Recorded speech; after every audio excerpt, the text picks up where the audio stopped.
Hey guys, welcome back to another Touchline Podcast presented by we are now known as the Outliers. We've rebranded, guys, as you can tell, on our socials, on our YouTube. We've announced it yesterday, which was Monday when this is released. It was 2 days ago that we announced it. So we're now known as the Outliers. I feel like it now better suits us and our personality, our brand. I feel like the Touchline was a nice name and it's still there. But I feel like the Outliers, being different, our slogan now is born to break the mold, is something that I think we resemble and we strive to be. And hopefully with this rebrand, we inspire others to do the same. So the way this works now is the Touchline Podcast is just rugby league. And we got Off the Ropes, which is another podcast, which we have started and we have been doing, which is professional wrestling, WWE. And there's 2 more podcasts set to release. We haven't released them yet, but so stay tuned on socials. We will release it sometime soon. But this is the new system, the new era, and welcome to the Outliers. Nice rebrand, boys. Beautiful start, man. Yeah. Happy with it. So can't wait for the logo's nice. I'm very pleased with how the logo. Yeah, no, I'm actually happy with the logo as well. But I'm looking forward to many things that for all of us. On that new chapter and and we're still doing. We're still figuring it out. We're still figuring it out. Like as in, you're gonna see changes along the way. We don't. Nothing's really set in stone yet, other than the new rebrand. But so stay tuned on socials. And the style of videos might be different soon in the future. We're just that's the reason why we're branding the way we're doing things now. So hopefully you enjoy this and you enjoy us with this chapter that's gonna. Well, now let's talk about the greatest game, rugby league. Is it the greatest? It is the greatest.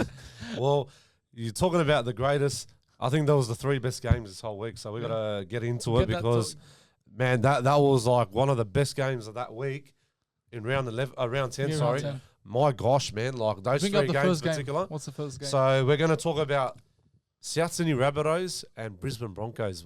What an absolute comeback by the Rabbitohs. It was a week of comebacks this week. Oh my goodness! Like I don't know where to begin, man, with that. Like I want to get to the point that Latrell Mitchell, man, kicking that 50, what was that, 45? Like 50, I think it was 45 meters. To 50 meter field goal. Man, he went in straight into it, and then after the sudden, he just walked out like nothing was happening. But you know what? It was like a very close game for both of them. But South Sydney, they just got lucky with that field goal. So good credit to them. Yeah, so Broncos just, I don't know, man. I don't know how we lost to them. I even predicted them to win it this year, and just they've really disappointed like a lot of the NRL experts, the way they've been performing. Like with the squad they have, they should be at least top 2 right now, but just things aren't going the way they expected things to be with now Walsh injured. Just, I don't know, Ben Hart hasn't been living up to the expectations we all thought he would be at Broncos. Maybe, yes, it's at the Broncos. It's a different sort of pressure at a bigger club. No disrespect to Dragons, but currently Broncos are a big club. Yeah, it wasn't the best from the Broncos. Even Rabbitohs, it was a very, it was a tight game in the first half. Things started to change in the second half, but Rabbitohs just they scrapped through. They done all the hard work, and when you have an X factor like Latrell Mitchell, anything can happen, and he got him the win. Yeah, the Rabbitohs, you got to give them credit. They dug into that game. At the start, Broncos scored I think the first 2 tries, and then. You got to just stay in the game. Somehow, Rabbitohs were, of course, not favourites heading into that. Everyone was tipping the Broncos. But if you can just stay in, somehow something will change. And once they got that first try, then Isaiah Tass scored, and then everything started to switch from it. And when you got Latrell Mitchell in your team, it's like he can just click and he'll do something. With the field goal, then the full time where a cheeky try. Before the ref blew the whistle, he got a cheeky try at the end. So that was a big performance from Latrell Mitchell, especially heading into Origin. He's going to probably want to go up the centre. But a big win for the Bunnies, and Broncos don't know where to go from now. Yeah, of course they showed up against the Dogs. The only team they showed up against. They're trash, bro. They're trash without Walsh. I mean, Ezra Mam's coming back now, but we'll see how their side shapes up to be. But about that game, Latrell Mitchell very much secured his spot in Origin. A lot of questions around that last try. That was very unsportsmanship. Yeah, but I feel like I agree with it. It should have. That doesn't matter. He's just going for a try. Won a lot of people in multis. But look, mad game by Latrell, mad game by the Rabbits. Great to see by them. And with the Latrell, the game was done. So if it was like a close game and just you wanted to take it to extra time and you done that, that's when it becomes like bad sportsmanship. But we'll talk about the for me, the best game of the week. Raiders and Bulldogs. What a comeback, man. Comeback, sorry. Comeback, my apologies. Canberra, bro, they played very good in the first half. What I saw 80% of the time, that we didn't have that much ball. In the first half. Our possession was terrible. I think we'd led too many, meters, defensive and all that stuff. We just had no control on that field for 40 minutes. Like, literally, it was about 38 minutes. They had everything, Canberra. Like, they were leading 20-0. The possession was like 60% to 30. It was terrible. Yeah, it was terrible. Like, we had nothing in us. Like, that's why Serrato, fired up. And then that's when you told me on the phone call, you're saying that I think Serrato must have lost it to the players, saying, you better, wake the fuck up, or you've got to do something about it to change it around in the second half. They did. And then all of a sudden, second half, that's when they changed the game. Yeah. Then you start seeing Critter puts the first try. Then who else was it next? Then it was Salmon. Salmon, and then scored. Max. If I Max tell you King's that try, Max King try, then you had Kikia. Everyone Everyone was around. Yeah. But if I tell you the funny story, so I had a multi on. Okay, I put $10, so I put 4 legs. So I had a Weeks anytime try scorer, Critter anytime try scorer. All I needed, Harry Hayes and Joseph Tapane. But Hayes was right next to Salmon. I thought Critter was going to give it to Salmon, but unfortunate, he gives it to Salmon, and I started losing it. I was at Matthew's friend's house, and I was losing. I wasn't happy. Yeah. I was like, fuck you, F this, F that. Well, you win some, you lose more. Yeah, I know. But you know what? It doesn't matter. Gamble responsibly. Yeah, gamble. Look, with the Dogs, we performed. The second half was outstanding. I was saying at the first half, I said if we were to just capitulate in the second half and just not turn up, I would have called us pretenders. Yes, we've got Tupanua out, you've got Cohen out, you've got Preston out. So yeah, you could defend us saying there's players out still, and it's probably too early to call us pretenders. But yeah, if we had lost that game, I dead set would have called us pretenders. Like, if you want to win the premiership, these are the games you should be winning. You've got Broncos, we lost, we got hammered. And if we were to lose to Raiders by a big score, it would not look good on our resume. So it's good that we got the win, a great second half performance. That is the Critter we signed. He started the season slow, but he's slowly coming back into form ever since he's been becoming the kicker for the club. But yeah, Critter, that 6-minute performance won us the game. Well, speaking of multis, to begin my opinion about the game, I put a halftime bet. They were down 20-0 half time. $9.50 I had them. I'm like, sports bet. Fuck, I need to put fucking money on the Dogs. We're gonna win this game. And ended up putting like $70, and I don't give a fuck. And I ended up getting paid out $6.60, bro. Oh, that's all right. That's talking about backing your team, I backed them when they were down, cuz. But about the game, I feel like Raiders killed us with their forward pack in the first half. Switched off in the second half. I don't know what happened, bro. And we started playing to our strength. Outside backs went around. Stephen Crichton, bro, he fucking killed him. And the rest is history, bro. We pumped them. Yeah, we actually did. About time we got our revenge on Raiders. Oh, 100%. But you know what I said to the boys I was around with on Saturday. I said to him, you got to remember the history that 10 years ago that happened. You remember when Canberra was leading, and then Bulldogs bounced back when Josh Reynolds kicked that. No, but we were winning that game. Yeah, I know we were winning, but I'm just saying, repeating the history from 10 years ago. Yeah. That's why Raiders did a comeback to us in 2018 in Belmore. Yeah, when it was 2018. We were leading comfortably by 16, and they just came back in that. I was never that was one of the most games that I've never been that stressed. Like, the way we were playing was just embarrassing. I could not believe my eyes that again what happened to Broncos is happening again. And I think the difference between this one is that Broncos were like 34-0 down to come back. Yes, we showed fight. We fought back. We put some points on.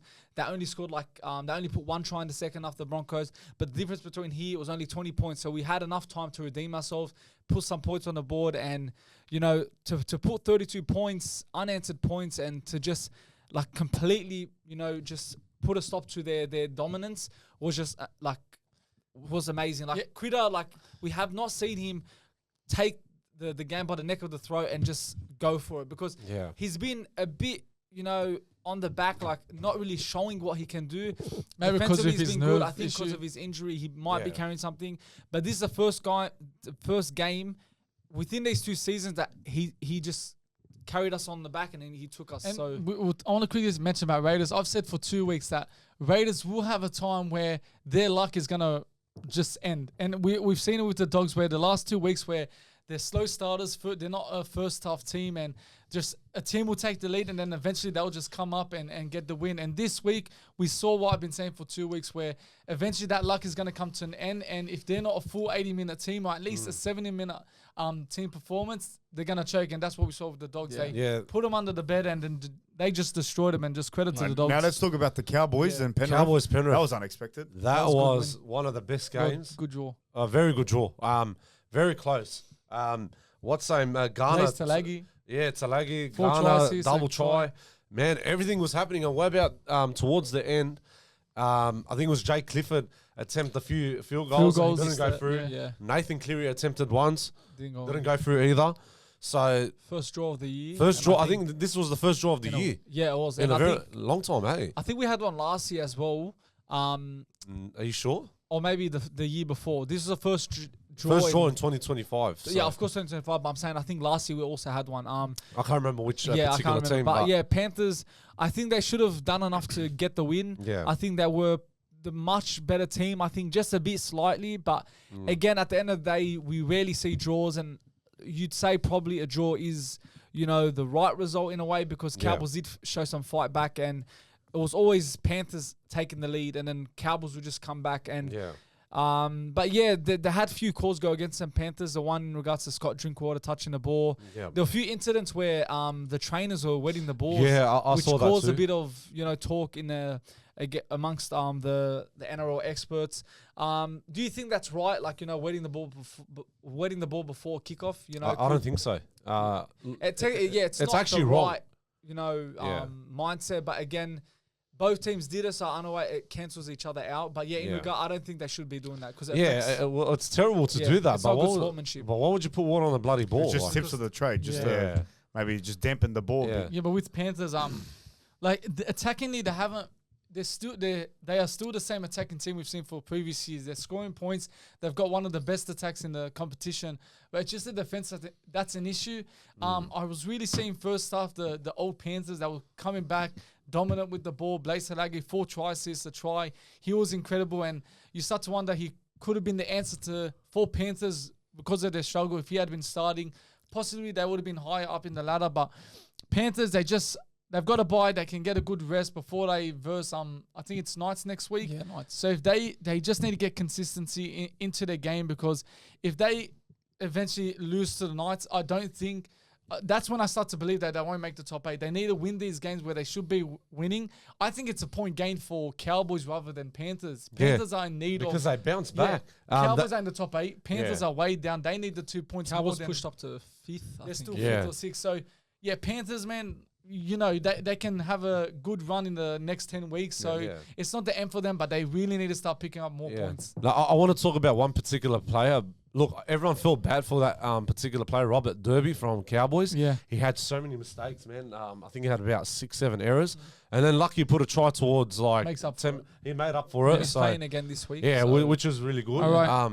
Yeah, so we'll go to... Yeah, no, I'm okay, sorry, man. Let's go on to the NRL Touchline tips. For the special guest, we've got Hectic Fred. You know him. You surely all know him. He's got mad streaming, TikTok going. Great following base. And he Freddie boy. He makes everyone laugh. And I love watching him. Fred's the top bloke, man. What Gentleman about bloke. when that ad pops up, he hates it. Oh, yeah. I hate it too. Don't worry. Every time I'm watching YouTube videos, it always pops up the Fred's advertisement. classic meow, meow. Yeah. He hates it too. He's like me, obviously. We love you, Fred. All right, let's get into the tips. Alrighty. So the first tip, Newcastle Knights versus Parramatta Eels. You going, Bashar? I'm going to stick with Parramatta. I think Parramatta's due for a win. Yeah. They were close against Dolphins last week. Unlucky to not win. So I think they're going to get a lucky win. Look, I went Eels last week, but I think Knights will win. Yeah, Knights. Yeah, Eels is a risky pick. I tipped them once, and I'm not tipping them again. Hectic. Knights. Fred is going Parramatta Eels. Parramatta Eels? All right. Dogs. Next game we got Dogs and Roosters. Dogs. Obviously, Look, Dogs, a lot man. of players are wanting to get Ojo and Tedesco, so that might play a massive factor for who wins this game. Yep. But of course, I'm going to back the Dogs. Yeah, Doggies. Doggies. And Fred, of course, is going Dogs. Next game we got Dolphins and New Zealand Warriors. This one, it's going to be good game. I think it could be close. Dolphins got some good players. Like, you can't write them off. But Warriors on form. I'll go with the Waz. Yeah, I'm gonna go the same. Was. Yeah, I think Warriors. I'm tipping Dolphins. Dolphins, Yeah, okay. I feel like they get it done. Yeah, you know what? That's Wait, Suncorp too. yeah, but wasn't Dolphins that beat Melbourne 2 weeks ago? Yeah, and they beat Panthers. You know what? Let me change my tip. I'm gonna go with Every the time you Dolphins. change it, It you looks get like Dolphins, man. Every time they play a Suncorp, they're always So getting who- a good You record. going Dolphins? I'm gonna stick with Dolphins. Sorry, man. No, all good. Every time you change, you get a wrong pot. Nah, but maybe stick it with could it, happen. yeah. You don't know. Fred's Anything going can happen. Warriors. All right, next Next game we got 5:30. Sorry, Cowboys and Manly. This is a tough one. Like, Manly first round did smash Cowboys like off the park. Yeah. So I think that's something Cowboys might want to get the revenge on. Something's telling me Manly still, but I'm just gonna stay safe side and go Cowboys. Yeah, everyone Cows. I'm gonna go Cowboys as well. Cowboys. I'm going Manly. Manly and Fred's going for Cowboys. 7:30 we got Cronulla Sharks and Melbourne Storm. Melbourne. I think Melbourne, after Yeah. a 6-4-0 win, they want to bounce back on that. Sharks, I think they're still not the best. They had a massive win against Eagles. I think that they've won 4 of their last 5, which is in good form, but I still don't see them as big threats. So I'm going Melbourne. Yeah, I'm gonna stick with Storm after that big win against Tigers, 64-0. What a big dominant. I'm Yeah. gonna tip Sharks. So I got a funny feeling that they take the win. Sharks. I know, just Melbourne. We've seen that all season where they struggle. They have a big performance and back to stage 1. The going following Storm. week, I'm going Sharks. Yeah, Storm. You're going Storm, and Fred's going Storm. All right, we got Brisbane Broncos versus St. George. Now, my original tip was the Dragons, but because Broncos lost against Rabbitohs again, Jarome back, they just need a win. Dragons need a win as well. So I'm going Broncos, but if Broncos had won that game against Bunnies, my tip would have been Dragons, but I'm going Broncos for this one. I'm going Broncos. Yeah, I'm gonna go with Dragons. Oh, St. Dragons, George, yeah. yeah. But Ben Hunt, isn't he out? Nah, he's out, yeah. Yeah, Ben so Hunt's back. yeah, I'm gonna stick. Jarame's back in. Yeah, so I'm gonna stick with St. George. I'm going St. George is Bronx- gonna win. Broncos. And Fred's going Broncos as well. Broncos as well. Next game we got Raiders and Titans. I'm gonna say Canberra. I think they're gonna bounce Yeah, back. I'm going Raiders. So after against us, so Titans, they're not like Got a big win against Knights. Yeah, they like, did. they needed that that was win. a shocker That too. could be a boost for them. Yeah. But Raiders at home, it was tough for us. Yeah. Yes, I'll go Raiders. Yeah, Raiders. Fred's going Raiders. Last game. Last game, Tigers and Rabbitohs. I'm gonna go Tigers. After their loss against Melbourne, They're gonna want. I think they're gonna bounce back. They're gonna fire up. Yeah. So I think Nah. they might just win. I think they're gonna win a home game. So. Yeah, theoretically they should fire up, but I doubt it. I doubt it, bro. They're not coming back. You reckon bro. Latrell's gonna pump them? Rabbitohs will, they'll get Okay, them. Samuel. I'm going Tigers. I think Tigers are gonna. As I said, I've always said the Tigers are a new team this year. Yes, they got pumped like that, but they're gonna learn so much from that. Yeah. I think Tigers are gonna make a statement here and go back to winning ways. Fred's going Tigers, and I'm going Tigers. Okay. Yeah, sweet. All right, now moving on. Let's talk about Luai's dad. Now, Luai's dad posted on social media after the 64-0 defeat, saying, basically said, get out clause activated. So he's saying on behalf of his Yeah. son. I mean, I don't know what to make of it. I don't know if it's... he did come out later saying, like, as a joke, it was his wife's going to take his phone away from him. But I don't know if there's any truth in that. If Luai said something to his dad, which, made him post that, because Luai can't post that sort of stuff. So what's your take on it? To be honest, I think it is true. I think the dad wouldn't muck around something like that. Yeah. Personally, after such a big defeat against the Melbourne, and I'm pretty sure, not sure if this at the start of the season, there's something in his contract where he can. I'm not Get out, sure he maybe can get out. Yeah, Yeah, get yeah, out. yeah, So Get out. I think there's something into it. I think Luai has said something to his dad. There's no confirmation about that, but if it is, man, I think that's very, I don't know, disrespectful for what his dad coming out to in public and say that, he wants a release sort of in the future. It's just not right to do. Luai's just signed a new deal with the club when he first joined the club. Luai is he's matured a lot, and I think if this was to be the case, it would be really gutful to see what he's done, because I've said he's matured as a player. We've seen that old Luai when he was a kid, does silly errors. You look at the wedding incident at Brian To'o, he's really matured over the years. But if that's really the case, it's really shameful about Luai. Yeah, and honestly, it's and contradicts himself with Galvin, to be honest. Yeah, exactly. Like, that's what I was saying. Galvin, and then he wants to leave. Even if he didn't tell his dad nothing, because I think that was like as soon as the game finished. So I don't think he was even able to talk to his dad. But I feel like just on his dad's behalf, like you shouldn't be saying that, man. That's that. It's a bit cocky. It's a bit cocky. I'm not gonna say like Jarome Luai might get his cockiness from him. Yeah. I mean, sometimes it's a good kind of cocky. You know, it served Jarome Luai well. He's a character in the game, and I love his energy and stuff. So like, I feel like he's definitely got it from his dad. But but look, if he's thinking that, he's contradicted himself. Just like Galvin, about what he said about Galvin. But his dad shouldn't say that on his behalf. No way, especially when you're a man set to do a job for the club, set to turn around the club. And look, I don't know what to make of it. It looks like he was joking around because he said his wife's taking the phone away from him. So, let's hope it was a joke. What would you ask? Yeah, but my thoughts on it is like, first of all, the whole activation thing where he's put it in his contract, I see that as the wrong attitude. Like the fact that you're coming in, I'm gonna give it 2 years. If it doesn't work, I want a clause that can let me leave the club. Understand why, Tigers are not the best team, but now they are. So, of course, his mind could be changing. You know what, maybe I can stay at this club. And that was the first part to, again, understanding Luai. Like, again, he wants success, and fair enough, everyone wants success. But he's had that 4P already, so why do you want to instantly, have 2 years, and if you're not happy, leave? So I think, in my eyes, it's not the right attitude to have. But if his dad has put it on his story... you said it was released after the game. Yeah, I don't know if it was straight after. I think maybe it was the day after. I think it was straight after. If it was straight after, probably Luai didn't have nothing to do with it. But there's probably talks amongst them about that whole situation if he wants to leave later on in his contract. But yeah, as Shabo said, Luai has matured, but this just goes back to when he signed. Having that clause in the contract just, for me, isn't the right attitude to have. Yeah, no, I agree with you. With that attitude as well, like, you shouldn't have that, Yeah. But, like, I agree with everyone's points about what his dad did, like, on social media and that. Like, I think that just, like, I think that's over the limit, man. Like, to be honest, if you're a man of yourself, you should just, like, say something else in positive way, but not in a negative way, I would say. Yeah. But you don't need your dad or anyone else. A better way to say it. Yeah, like, just do it in a respectful way, but not getting your parent to put on social media. I think this is the wrong decision. To be honest. See Josh Adakar when he came to the Bulldogs, for example, he'd won a premiership or 2 premierships with the Storm. Yeah, he didn't come and ask, okay, give me 1-2 years and give me a clause if I want to leave. He stayed there, knowing that again, this is a new chapter. He's gonna stick with them and help them grow. And then I think that's the mentality Luai should have. Now, of course, he's helping him. Yeah. But the fact that he's got that clause behind him, it's like he's got that security that if this doesn't work, I can leave. So again, that makes my point about how his attitude with this clause is not the right thing. But again, he's doing good, so we'll just see how it goes later on in the season.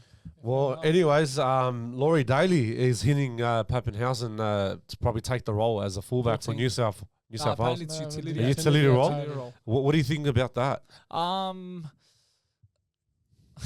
No, sorry. Look, I always said that I'd want Edwards as fullback. Yeah. Especially with his, he won us, he helped us with the Origin last year.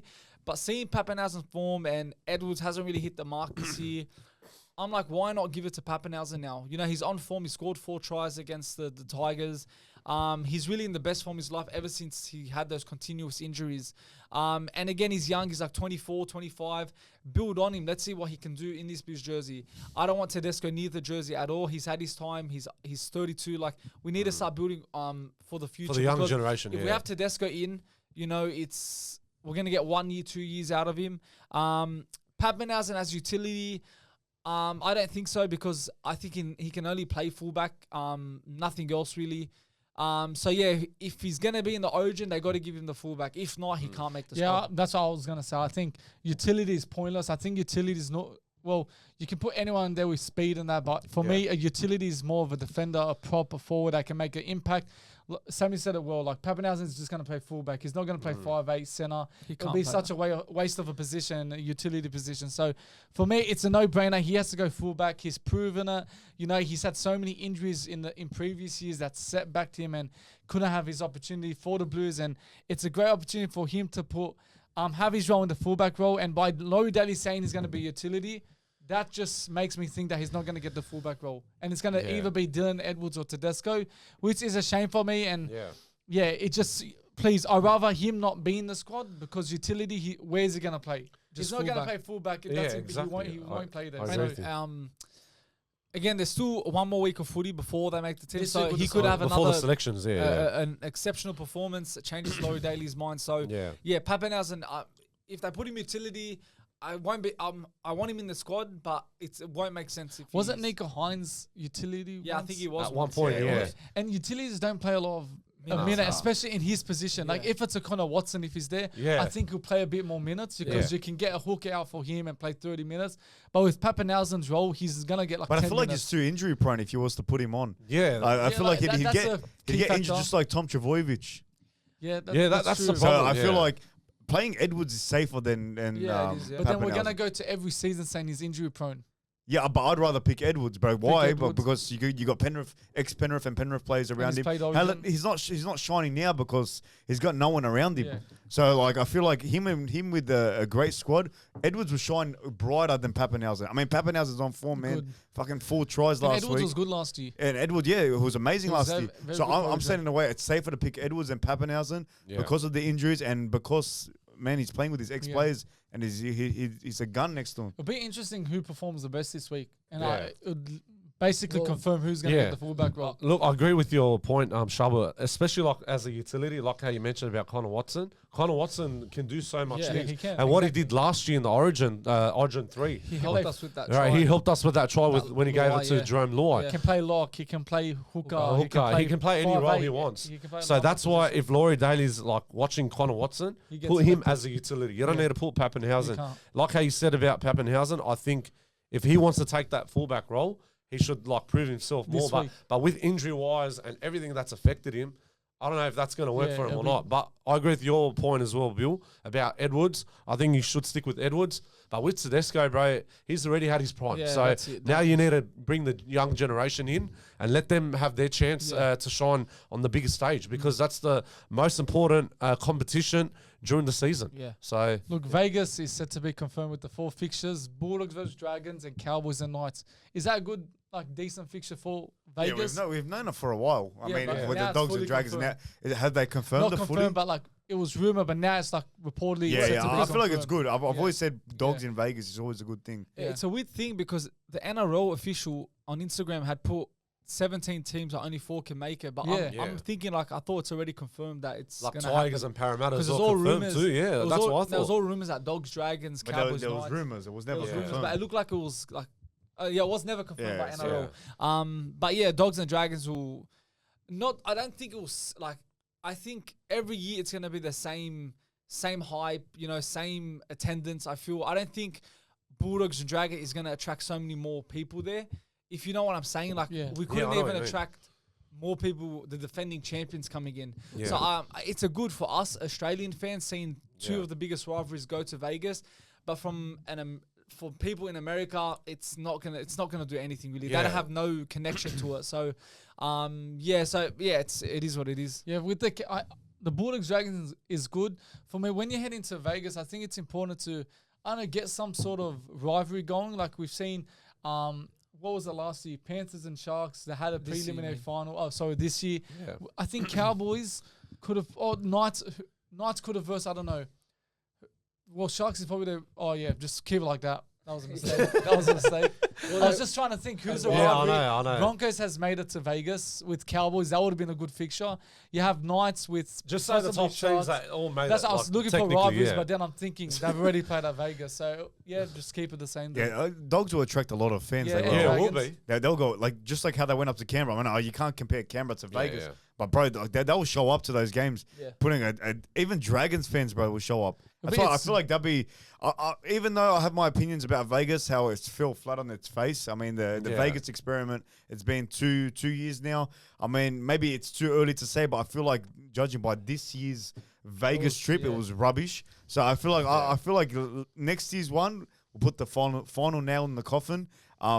We'll see. But I'm happy with if that is the fixture, Dogs, Dragons. And who was the other one again? Cowboys, Knights. Cowboys and And Knights. Cowboys and Knights. That's a bit how's it going? Yeah. They just can't make it like a 7-game thing and They got to just like do this 2 year. games. That's Just it. do 2 games, Yeah, that's NRL, it. bang, Plenty. bang, You don't and need- done. you don't need all the other teams, Get like the women's out of there, the women's game out of there, and get just the get to the big one. get the like, Super I mean, League out of there. Just put NRL. Yeah, exactly. Yeah. You don't want to overtire them with the viewers. We don't want to speak about Blake Wilson. That's the last topic. He said about rumors, him leaving the club, not getting enough game time. But he's came out and said that he loves the club, he loves the fans, he loves the players, he loves the culture. And with Blake Wilson, we've seen him last 2 years. He's had many offers, especially Parramatta Eels. He's been attracted by them for quite some times, and he's kept on rejecting them. And he's a player that I feel deserves it more than anyone else in this team. Deserves to start now with Montoya, and we've got Kiraz. I think Montoya's got 1 to 2 more years at the club, and Well, he just came in now. yeah, so so obviously, 2 more years I think is the contract. Yeah. But I think once he leaves the club, I think we're not supposed to get anyone signed, no winger, but focus on Blake Wilson because he's been patient. He truly loves the club. He loves the culture. And when someone loves the club, you're supposed to give him that chance. And I know he's been waiting. Probably Montoya is the better fit right now. Kiraz is, of course, the better option. But when there comes to a time where Montoya is finished, you need to get Wilson. No more. You look at Adokar came, it blocked him from playing. You had Montoya, now that's blocked him. That's it. The next one is him. He's in one. It has to. Yeah. Every time he plays, he shows up. He's a try He actually scorer. does. And he contributes more than just Yeah. what a regular winger does and stays on the wing. There's more he Yeah. can do to fix his game. Defensively, he can fix his game big time. Yeah. But again, as a winger, all you want is a try scorer, and he scores every game, every try. Like he's what a winger is. But again, there's of course he's still young. He has time to develop. But yeah, he's one that we've got to make sure we keep and just wait for that perfect time to finally have his permanent role at the club. Because there was go. Yeah, no, go. There was a period, I think it was last year, someone was in. Oh, yeah. He did start during the year. I think he was playing regular rugby league until he got injured. Yeah. So that stuffed him up. So, in a way, Bulldogs are using him well. But, yeah, just as I said, he deserves that chance. But I just But don't surely know it gets to a point where it wears off, Yeah, like he- as in him loving the fans, the club. Surely He's he not has to gonna think get about it. himself. He has to. Yeah. If worse comes to worse, and Bulldogs not starting him up. So I feel like at the end of the day, you got to do what's best for yourself. It's a business. You're trying to put food on your family's table. So yeah, he's got to do what's best for him. Blake Wilson, if he's not starting, bro, I feel like he just leave. But bro, that's crazy, man. Players want to stay just because of the fans in the club. Yeah, but That's the culture we've built now. I think that even the reason why he might be staying, I think he's had a word with Gus and Serraldo, and I think there's a future for him soon. We don't know when. But yeah, he's such a good, talented player. I've said it for years. A few of my mates, they said get him out, he's not good. But I saw the potential, and he's going to be a good winger in the future. Yeah, but his performance last year as well, like he played very, very good last Even year. the year before. Yeah, Did he play the but year last before? year, especially yeah. because how we turned the table around. 2024, yeah. Like especially Wilson, bro. Defensive wise and attack wise, like he's gone better and better every single Even week. this year, he started a He few did games. at and a few games, but then he's looked good. Yeah, but I think he should stay at the club if he loves the fans and the club. He's and going to the- give his best I performance. think he's gonna put all in. Like he's gonna go all out. Obviously, Yeah, man, hopefully so, he stays. Who knows? Oh yeah, that's a wrap. Yeah, that's a wrap for another episode of the Touchline Podcast. Welcome back to the Touchline Podcast. I might add because it died for a bit, went to Between the Sticks. Now that's dead. Now we're back to where we started the No, Touchline Podcast. But now presented by the Outliers. Guys, if you're new here, hit the like button, hit subscribe, comment down below. Let us know what you think of the new rebrand, the name, and the whole the whole meaning around it. Want to hear your guys' take. So yeah, make sure you're following us on Spotify and all the socials, which are in the description. Other than that, it's been the Outliers, and we are out. See you later.